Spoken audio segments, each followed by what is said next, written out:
From Television City in Hollywood, the Jack Benny Program.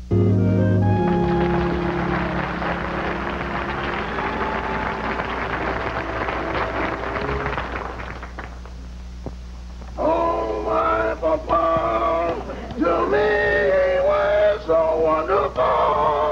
Oh, my papa, to me is so good. That's why I say he's gentle.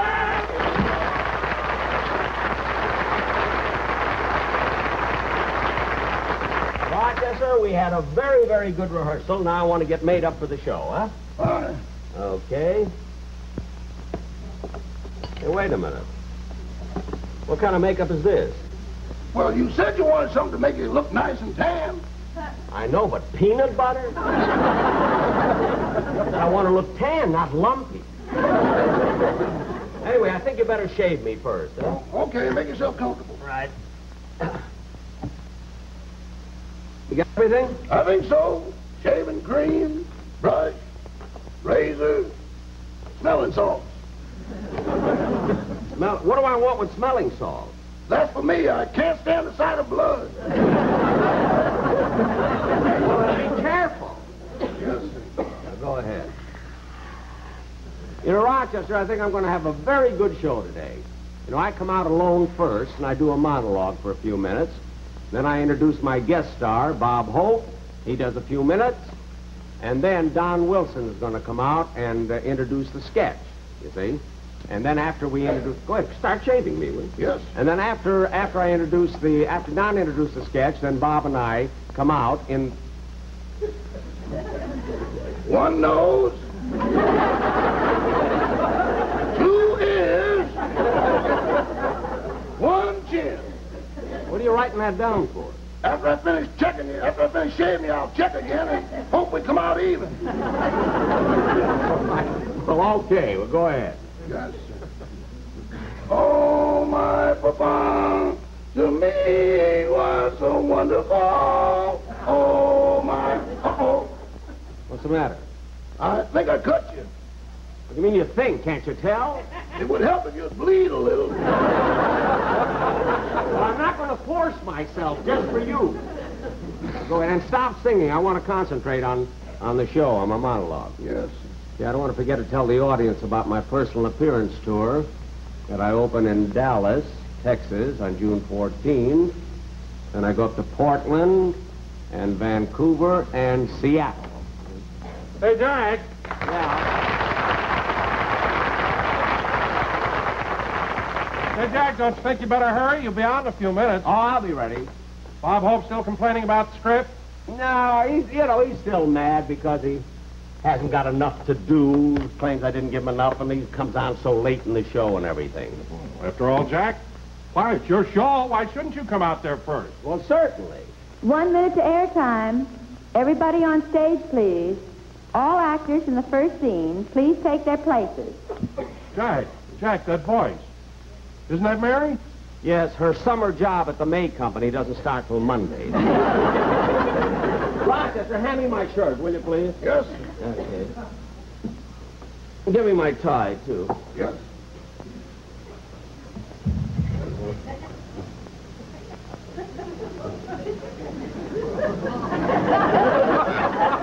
John, stop eating my makeup. All right, Jack, all right. See you on stage. Okay. Rochester, get me my pants, too, will you, Yes. please? Well, hurry up. Give me my pants. We haven't got too much time now. They're not here. What do you mean they're not here? I put them right over there on that chair. Well, they're not here now. Well, where did you take them? I didn't take them anyplace. Well, I put them right here on the chair when I came in. Well, they're not here. Here's my music. I've got to go on the stage. For heaven's sake, where are they? I know the pants. Well, keep looking. Looky, I can't go on the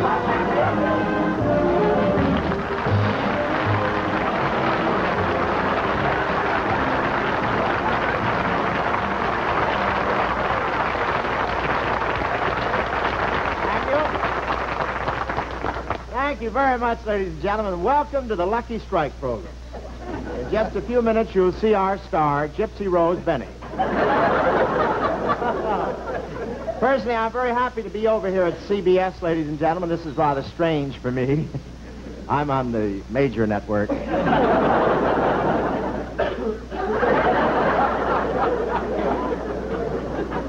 really feel like a stranger. I feel like Zsa Zsa at a PTA meeting over here. I don't know. But I am awfully thrilled to be here at CBS. That's Crosby and Benny's Strongbox. And I want to tell you, it's a beautiful place, isn't it? And Television City is right next to Farmer's Market. And it's very convenient. You can lay them here and sell them there. And it really works out.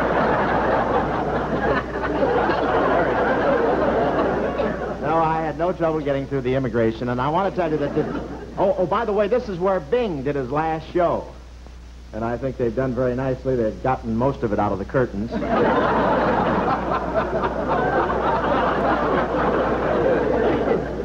He's undecided about his next show. He doesn't know whether to go on again or buy the whole thing. I don't know whether... he's up in Nevada right now looking over Boulder Dam. His piggy bank is filled. He's loaded, you know. He uses Howard Hughes for a bellboy. But I want to tell you, I really hated to do this to Jack, but it's the only way I could get on. And isn't that wonderful material? Unfinished payments. Brooks Brothers. Not made by him, worn by him. And look at the shine on those pants. This could start another hearing.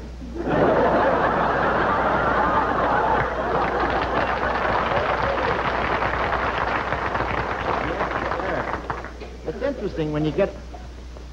Oh, it couldn't be. Really? Mary gave him mad money.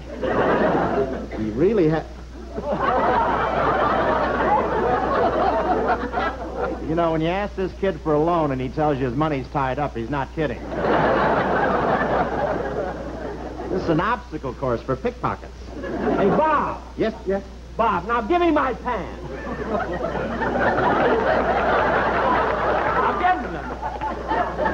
Pull your head back in or I'll hand out baseballs to the audience. Oh, you. What do you say we get in the back pocket and look at the wallet, huh? All in favor say aye. Aye. Thank you, Shills. This is what I've been waiting for, the driver's license. Oh, I've been waiting years for this. Jack Benny, height 5'10", weight 157, eyes blue, hair on cold days.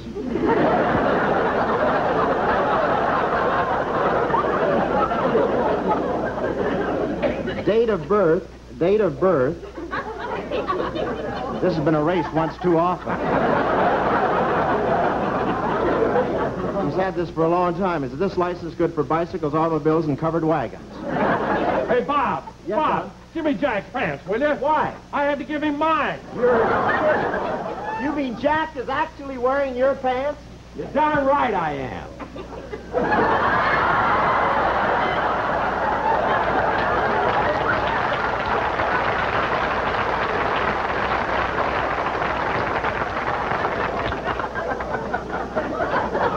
How are you, Bozo? Bobble, this is the last time you'll ever be on the Lucky Strike program. I think that goes for both of us. Oh, yeah? Are these pants or a casual Quonset hut? What is it? Look, Bob, you're spoiling the whole... Who's in there with you, Jim Clinton? Say You see? Bob. Now, look, I forgot to tell him about that line. I'm sorry.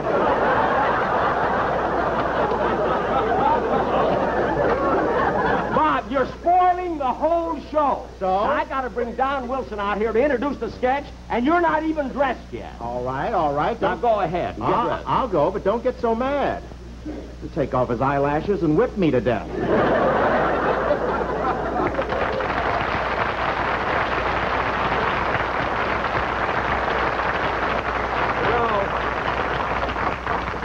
You know, really, ladies and gentlemen, you know, you can't get mad at Bob Hope. You just can't. I don't care if you can't get mad. He's so charming. He has so much talent. He's so rich. Well, I think he had a lot of nerve going through the pockets of my pants, though. Wonder what's in Don Wilson's.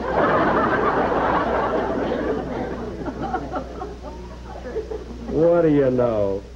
A money clip with a lamb chop in it.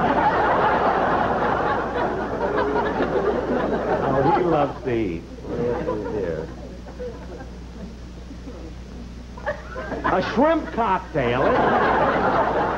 I better bring him out here to introduce the sketch. Oh, Don! What do you want?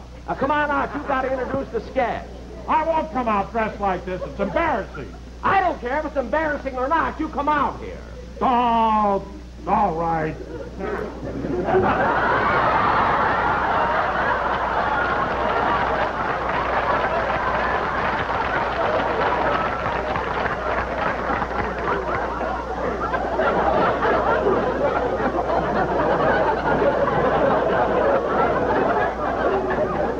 Hey, my pants are a little too tight for you, aren't they? Darn right. Now, Don, if you drop anything, just let it lay there, will you? Now, go ahead and introduce the sketch. All right, all right. Don, we're only acting. Ladies and gentlemen, for our feature attraction tonight, we bring you Bob Hope and Jack Benny in On the Road to Nairobi. The opening scene is a jungle, inhabited by a wild tribe of fierce cannibals and headhunters, deep in the heart of Africa.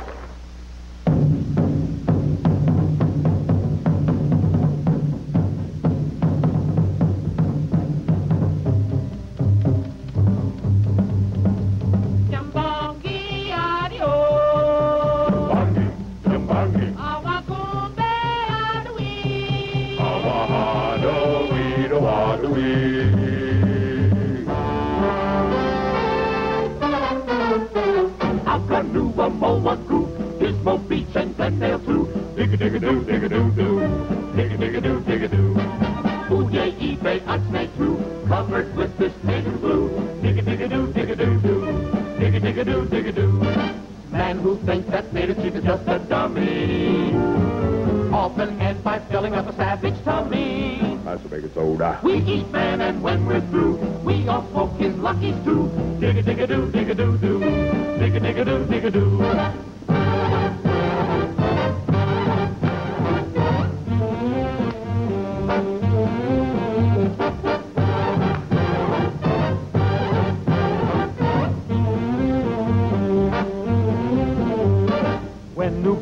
Smoke before he's even starting. Wah, wah, wah, wah. In his mouth he's putting all at once a carton. And a box of matches. Better taste than Lucky Strike. That's the smoke that we all like. Dig-a-dig-a-doo, dig-a-doo-doo. Dig-a-dig-a-doo, dig-a-doo. Bimawa, go umchi. Bimawa, go yumbongi. Bimawa, go umchi. Smoke Lucky Strike too. Dig-a-dig-a-doo, dig-a-doo-doo. Dig-a-dig-a-doo, dig-a-doo-doo. Dig-a-dig-a-doo, dig-a-doo-doo. Dig-a-dig-a-doo to death.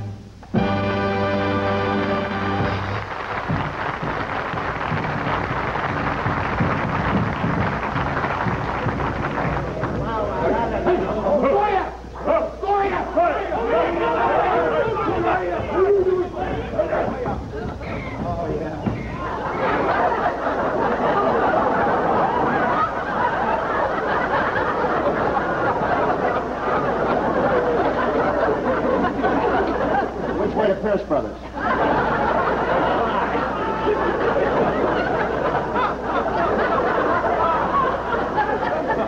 Hey, Clyde, those last 2 miles were rugged, weren't they? Yeah, I knew as soon as we got off the freeway, we'd run into trouble.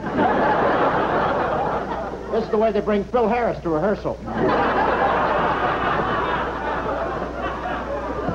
Hey, listen, Clyde. Yeah? You know, it's pretty dangerous here in the jungle. You're telling me. How about those first 3 nights we had to light fires to keep the animals away? Yeah. And we ran out of water. For 3 weeks, we couldn't even take a bath. And then the animals lit fires to keep us away. What do you say we camp here for tonight, huh? Okay, let's do that. Let's hang up the hors d'oeuvre right here. There we are. Oh. Should we build a fire? Yeah, I guess so. You know, Clyde, I think we're kind of silly. What do you mean? Well, here we are in Africa with a tiger. Well, what about it? Well, everybody knows there are no tigers in Africa. There aren't? No. You sure? I'm positive. Okay.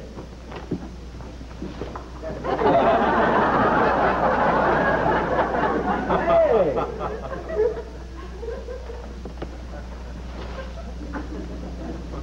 He must have gone to a veterinarian in Denmark.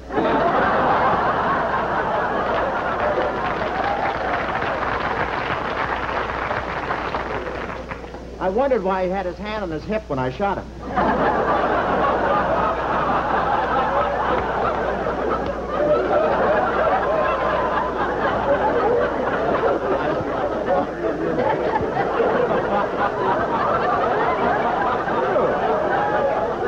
He has his claws manicured. Don't point. I know the line. Don't point. Say, I don't know why I came on this expedition with you. I'm going home. Well, you can go home if you wanna. But I'm going to stay right here in the jungle until I find the secret formula for shrinking heads. Aren't you going to a lot of trouble just because you bought a hat that's too small for you? That's what I like about you, Clyde. You'll have your little joke no matter how little it is. Now, let's get something to eat, will you? I'm hungry. Okay. We don't have to worry about food, boy. We got plenty right here. All right, don't stall around. Get it ready. Okay.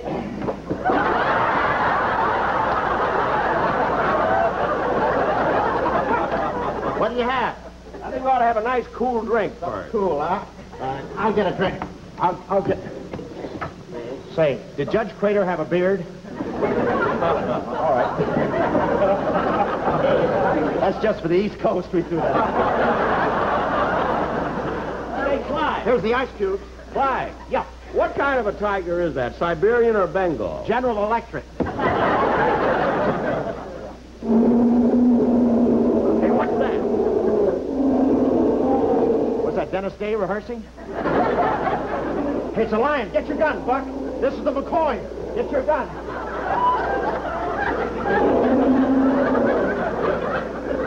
That's my fault. I shouldn't have had that rolled up in my blanket. What'd you do with your rifle? I threw it away. I didn't like the joke. Come on, let's get something to eat, will you, so we can get out of here. Okay. For heaven's sakes. We'll fix it up. Don't worry. Now, what would you like to start with? Would you like... I don't know anything. Whoop, whoop, whoop.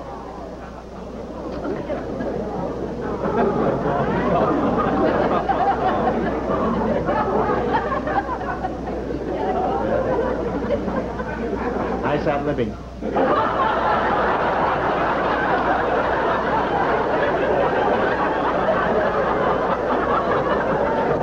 I want to tell you, since Ike started, they're all doing it.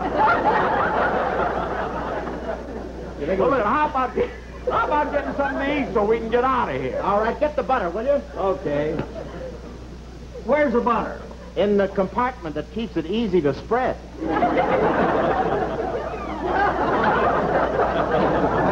Thank you, Betty Burnett. You make the sandwiches, and I'll try to find a place to camp. I wonder where would be a good place to put up the tent here. Say, Clyde, do you think there'd be a tent here, someplace, right between these two? Yeah! Hey, Buck, what happened? Marlon, tell me. No, not in code. Talk to me. What happened?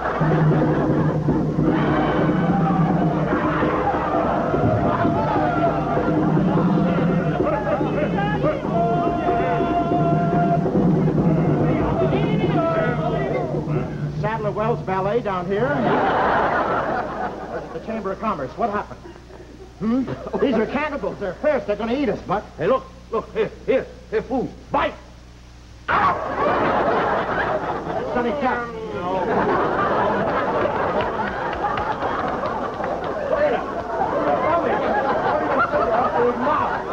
Look at that. I'll talk to him. Who are you? Me, Chief. And who are you? Me, Super Chief. Eat us, but don't get a laugh, will you?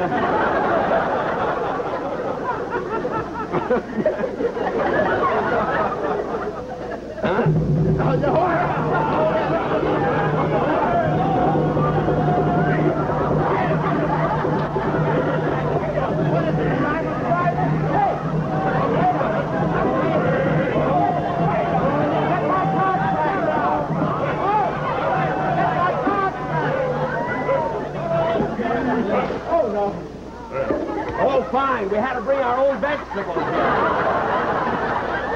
You better get some tenderized or I still have my shoes on. Oh, gee, remember that.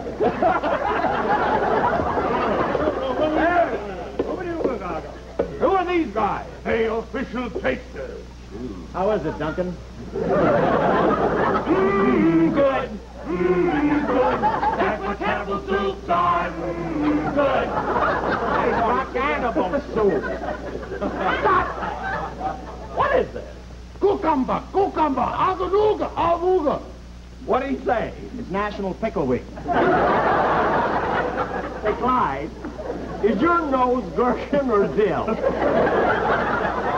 In a minute, it's going to be chow chow. That's the line they gave me, chow chow. Remember what you gave me on your show, brother. What? Yeah, you betcha. Now, I want to tell you what, we'll never get out of here. I'll tell you that. Get out of here. Okay. I'm scared. I'm frightened. Frightened? Yeah. Why, you yellow belly? you want to live forever? No, I just want to reach 40. Oh, we're not going to make that trip again. Oh. Quiet. We want dinner music. Liga moda. You remember Mike Romanoff?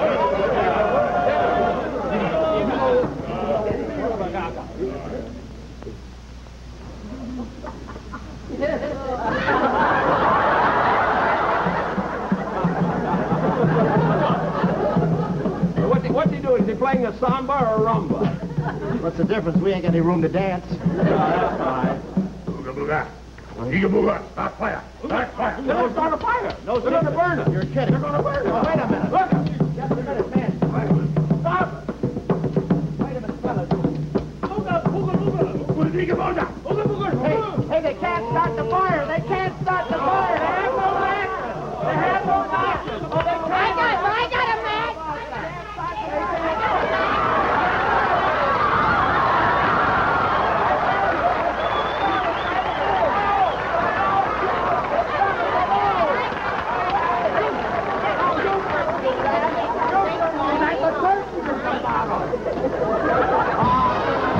Jack will be back in just a minute, but first a word to cigarette smokers.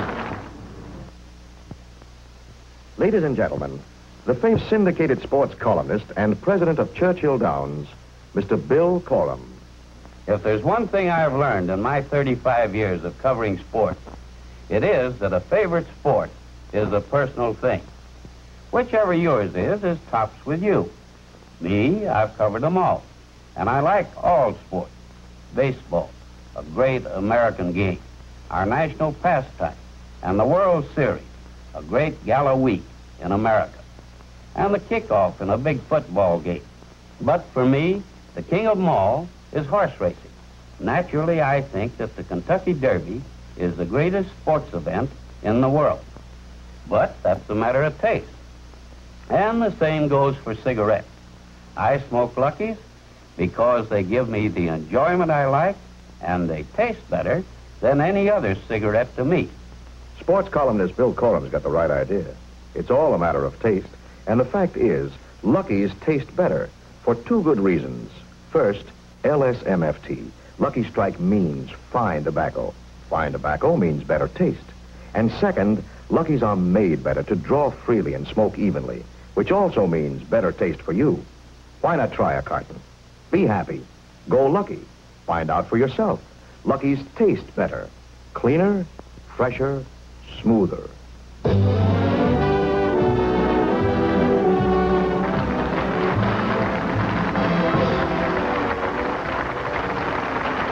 you very, very much, ladies and gentlemen. You were such a nice audience, and this, as you know, is my last show of this season, but we'll be back again in the fall. Of course, I'd like to tell the viewers, people sitting at home, what I told you folks before the show, you know, that the kind of a show we had. We had about 8 rehearsals, and Hope changed every line. So finally, when we finally came to the show, I didn't know what he was going to say. It turned out that way, which was very good, I think. But anyway, I'd like to have you meet my guest, Bob Hope, ladies.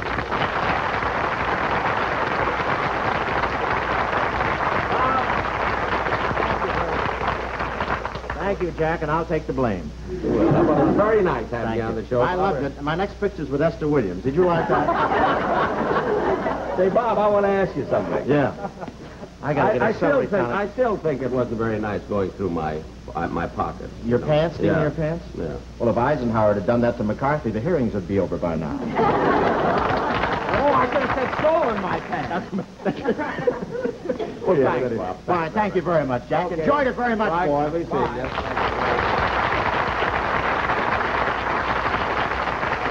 You know, Martin and Lewis made such a brief appearance, we ought to get them back for a bow. Please, Martin and Jerry Lewis. Thank you, Dean. Thank you very, very much, Jerry. Thank you, Jack. I'm very happy to be able to be here today.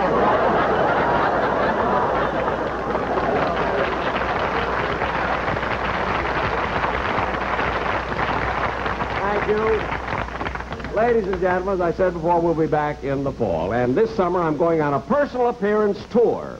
And I open June 14 in Dallas, Texas. And then I go to Portland, Oregon for a week, and then Vancouver, and then into Seattle for 2 weeks.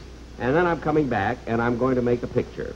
And this picture it's the first time I've made a picture since the horn blows at midnight. And this picture that I'm going to make is one that I wrote myself. And it's all about, it's a picture called California. And this is not a historical picture. You see, this is a picture all about the wonderful climate that we have.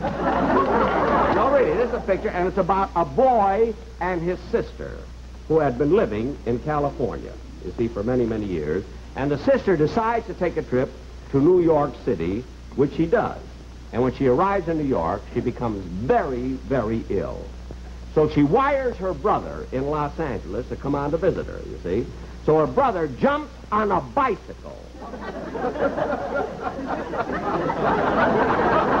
in Los Angeles and rides all the way to New York to visit his sister, you see. And by that time, she's so ill, she's on her deathbed. So the brother, realizing her condition, punctures the tire of his bicycle, and the wonderful California air immediately cures his sister.